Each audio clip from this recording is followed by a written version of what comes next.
Hello, and welcome to Moments with Michelle, a special segment of the Her First podcast in which Joanna and I are going to be recording our own sessions. So, this is just an opportunity for each of us to have a candid conversation with you. No script, sometimes a plan, sometimes not a plan, but really speak to those things that are on our hearts or on our minds at the time, so that we can stay connected with you, address some of the things that maybe you're asking, thinking about, or inform you of kind of what's going on in our minds and in our lives. So today I'm going to talk about how it feels like when you've been working and working and working and putting in the time and the time and the time and the energy and the energy and the energy and spending the resources and the resources and the resources to try to get to where you're going. And it feels like you've just been consistently climbing and climbing and pushing uphill without the quote unquote results that you've wanted or that you've been looking for. And this has been something that has been weighing on me heavily, as I feel like through this year, which is 2024, we're just having finished up April, the first quarter, headed into second quarter, 1st of May at the time of this recording. And it just can feel like things aren't going the way that you planned. Everything is great. Like, if you asked me how my life is going, my life is amazing. Like, I feel so incredibly blessed and grateful. But the things that you were working towards, the goals that you set for yourself, the where you thought you would be by this point, hasn't been realized. And I have been doing so much work when it comes to the emotional, psychological, the therapy, the childhood trauma, the moving through all of the energetic blocks, limiting beliefs, negative self-talk that go along with it. And you feel like, okay, in my mind, and maybe in a state of delusion, I have this conception, this vision of what I want my life to be like, what I'm working toward, what I'm creating, building, who I'm becoming, and how I'm showing up in the world, and having my business and my life be a reflection of those desires. But I'm not there, quote unquote, yet. I haven't reached that point, quote unquote, yet. And why not?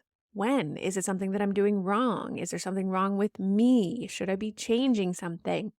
And I think I'm starting to realize that those questions, that doubt, those consistent wonderings of when is it going to happen?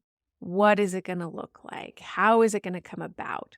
Is actually what's keeping me in this place of quote unquote stuck, quote unquote status, quote unquote whatever you want to call it, in terms of plateauing to a certain extent. Because I launched my online business about 5 years ago, and I come from a long experience of teaching and coaching in fitness. And so having spent so many years with students and then moving on to many clients underneath my belt by this point, having launched digital products and programs, run online retreats, done corporate presentations, and gotten myself out there to a certain degree, there were launches and things that I put out into the world that felt like they quote unquote flopped. Apparently I say quote unquote a lot. With all of that, I invested in a $7,500 marketing offer with a firm that set up a funnel for me, invested $3,000 additionally in Facebook ads, and zero ROI, zero clients from that particular experience. They were fine. We tested, we retested. It just didn't work out. Hired a coach for $10,000. Took me through this launch process. It didn't work out. Was not a great experience. And paid VAs. I've spent thousands of dollars, like $30,000 on support, team members, contractors, people who have been helping me. I tell all of this to you not to complain, not to say that I'm the victim here, but to process that sometimes we move through these experiences, especially in business and in our lives, in which we have a certain level of expectation. And when those expectations are not met, we can make it mean things about ourselves that then show up in other sneaky ways in our lives. So I was walking with my husband this morning. We have been going on consistent daily morning walks, which has been such a joy as a way to start the day, as a way to get in a bunch of steps, as a way to get light in your eyeballs before you get in front of your computer screen, and actually giving you the time, the space, the fresh air, the movement before you get into your day. Really great, healthy habit to implement, especially as someone who works from home, is an online business owner, and spends a lot of time in front of the computer. So it's a beautiful process for us in that regard. It's a great way for us to connect as partners, as business owners, and to share what we're kind of going through if we're thinking through ideas, if we're asking each other questions that we haven't been able to yet, because each of us is busy and committed throughout the day. And then this morning, while we were walking, we usually have some sort of beverage with us. My husband makes coffee. I tend to not do caffeine, but I've had a little bit of matcha recently, maybe a mushroom drink, maybe just some tea, whatever that warm beverage is to kind of start the day with, our morning ritual we take with us. So as I was walking this morning and trying to drink, of course, whatever it is, that hole in your mouth or in your lip, and it just falls onto the sweater, into your hair, and is a bit of a mess. So that happened as we were walking, and whether I tripped or didn't, it doesn't really matter. It was a spill. And my immediate response is, I can't believe I do that. Oh my goodness. Why do I do that?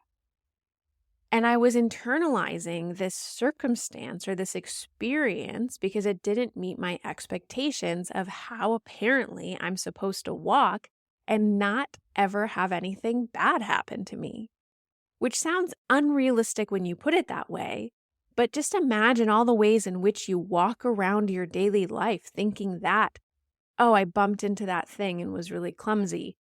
Gosh, why do I do that? I'm so clumsy. There must be something wrong with me. As opposed to, oh, that thing was in the way and it is a situation. It is what it is. And I'm going to move on now. And that might seem simple and just like a daily thing. But what if that translates to everything else that we're doing? What if that shows up in how we're speaking to other people, how we're talking to ourselves? What if that is actually inhibiting us in business, in our health and well-being, in our communication, and what we're trying to accomplish, whatever that goal, whatever that want, whatever that desire is for you, whether that's home life, whether that's financial success, whether that's business accolades and growth, whether that's content creation and social media impact. What if those narratives are showing up in all of the ways that we show up? Because what we do one way or in one capacity of our lives is sometimes how we do it in other ways. And he brought that up to me. And as someone who feels like they're highly conscious and aware of negative self-talk and how I've been working in a big way with self-compassion over the past several years, it was surprising to me that that's something that I do as an immediate reaction because something is not meeting my expectation. So if I launch something, if I create a piece of content, if I put something out there, I'm making it more about me and my value and my worth by saying, I'm doing something wrong. I'm not good at this. I should be doing better. I have to, should, need, just putting this pressure on myself in order to succeed or show up in these ways. So how does this relate back to the past several years of working and trying and giving it my best? Is that there's been a disconnect. And if you've been feeling this way in terms of the quote unquote struggle, the working, time, energy, resources, I'm putting it all in, but something isn't connecting yet. Something just isn't flipping on that switch or turning the dial or clicking into place in order to make me feel like I have it.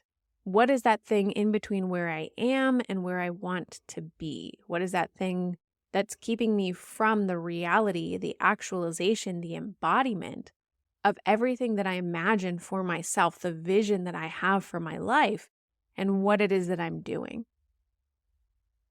So, taking a moment to reflect and seeing how that language shows up in your life. Are you in alignment? Is the head, heart, and hands working together? Is the be, do, have model something that is within your everyday life? Has it sunk in yet? Because when I look back at the timeline, I look back at the way in which I've approached my business and approached my life. It's been in little sprints. And I'll get ramped up and I'll do something and then it'll fizzle out and I'll get distracted and I'll do something else. And then I'll ramp back up and I'll try this new thing and do this other thing and then I'll fizzle out. And so we go through this experience sometimes of back and forth and ebb and flow and zig and zag. And you've seen that line before of the business owner, what we think it should look like, which is a steady line kind of growing a little bit more, a little bit more, a little bit more, and then that exponential growth. But really, it can be all over the place. It can be a curly Q, it can be an X, it can be a loop here and up there and down there, and it could go off the page. Really, it's about releasing the expectation of what it should look like and giving yourself permission to embody the journey, embody the process, embody your experience along the way, independent of the outcome, result, or expectation that you're trying to meet. So instead of getting so caught up in why hasn't it worked for me by now, what was I thinking and doing during that time? I can't believe that this hasn't worked already. I'm embarrassed about what has happened in the past, and therefore I cannot take the action to try, to do, to risk, to put myself out there again for fear of experiencing that embarrassment again. And then builds the doubt, the insecurity, the imposter syndrome, and every single limiting belief that you are working so hard to get away from. What does it take? I think it takes action more than anything else. Strategic action, ideally, but sometimes it just takes action. Energy creates energy, movement, momentum, getting going, doing. Even if you don't have a clear path or strategy just yet, that's okay, because it will come and you will figure it out as you go. And it's less about getting the steps right, but instead just taking them in the first place. And then releasing that expectation. My launch that I felt like was a flop did great based on the numbers, but I was so caught up in the expectation of how it was supposed to go. I was supposed to make hundreds of thousands of dollars. I was supposed to reach this many people. I was supposed to get X number of clients. It's good to have goals. It's important to be working towards those things and have those wants and desires, but we have to become more neutral and detached from the outcome so that we can appreciate, we can embody, and we can be present in the moment, the journey, and the steps that we're taking along the way. And that way is the way that we avoid overcomplicating, overthinking, overanalyzing, which opens up the space to do the thing that you've been avoiding, procrastinating, judging, comparing, or trying to overly control. Whatever that thing is, you know exactly what it is, whatever first comes to mind. So as you bring that thing to mind, how can you release the judgment around it? How can you release the expectation? How can you instead think of simplifying, think of action, think of doing it without worrying about the perfection that needs to be right? Everything needs to be in the right place in order to do this. Let it go and see what that brings up for you. So thank you so much for tuning in. This is Moments with Michelle, just a raw, unfiltered, and candid conversation with one of your hosts of the Her First podcast, prioritizing you in business and life. I'll see you in the next one.